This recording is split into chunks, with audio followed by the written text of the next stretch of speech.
वंदे मातरम बंधुगण आज आम राउरकेला ठारू 15-20 किलोमीटर दूर गोटे फार्म गोटे क्षेत्र में आम बर्तमान उपस्थित अच्छे ये देखुं पहाड़ कड़े जो सब क्षेत्र अच्छी ये सब ऑर्गेनिक प्राकृतिक चाष होमर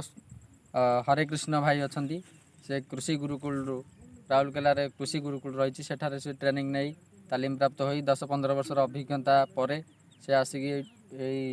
प्रोजेक्ट को सफलतार सहित रूपायन कर देखिलु आम आज आसीचु परिदर्शन रे एवं प्राकृतिक कृषि जो उत्पादित होइतिबा शस्य एवं तार खाद्य आम आज ग्रहण कलु तेणु से चेतनार अनुभव आम नौ आज ता सहित आज आम आसला गोशाला रही जोटा आम परिदर्शन कलु गोशाला गोमातांकर जो गोबर एवं गोमूत्र तार सेवन कलु यही अर्थ रे प्रथम आम सकाळु तार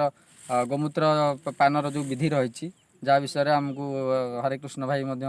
विशद भाव में वर्णना कले एवं गोमूत्र सेवन कलु तार उपकारिता विषय में आमको कहले तापर आम गोबर एवं गोमूत्र आणिकी निकटस्थ किछि बाट गला पर आमर गोटे पोखरी रही से स्नान करने पूर्व आम गोबर लेपन कलु शरीर में एवं तार जोटा को आम ताकू आम पंचगव्य एवं न्याचुरोपैथी बा प्राकृतिक चिकित्सा तार बहुल वर्णना रही गोमय शरीर लेपन करने द्वारा गोबर शरीर लेपन करने द्वारा शरीर जो मैला जो गुड़ाक बाहरी पारे साधारण जीवन शैली रे एवं आमर जो भूल भाल जीवन शैली प्रकृति विरुद्ध जो जीवन शैली तार कारण आम भितर जो कचरा सब मैला जमा होता है तार परिष्कार है यहाँ तो केवल बाह्य अर्थ रे तार आउ गोटे दिग रही जो विषय खूब कम आलोचना कराए मुझे दिग विषय आपन को कहूँ चाहूँगी सेटा हूँ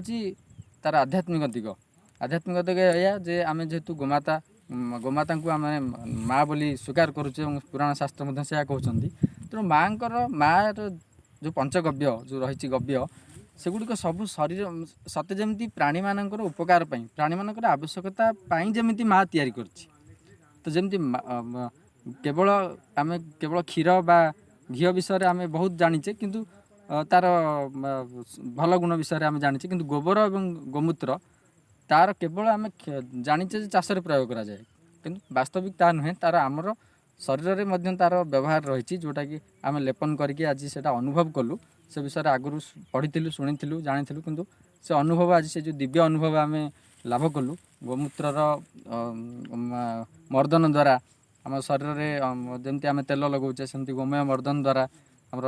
जो चर्म रोग बा अन्य रोगर अनेक परिमाण उपकार मिले और कहुए जे गोमूत्र जदि नित्य सेवन करेंगे आपड़ द्वारा आपणकर जो ग्रहजनित बाधा रही प्रारब्धर दुष्कृतर जदि किसी समस्या रोचे जोटा आध्यात्मिक ये सेटा दूर हो पार या द्वारा आपणकर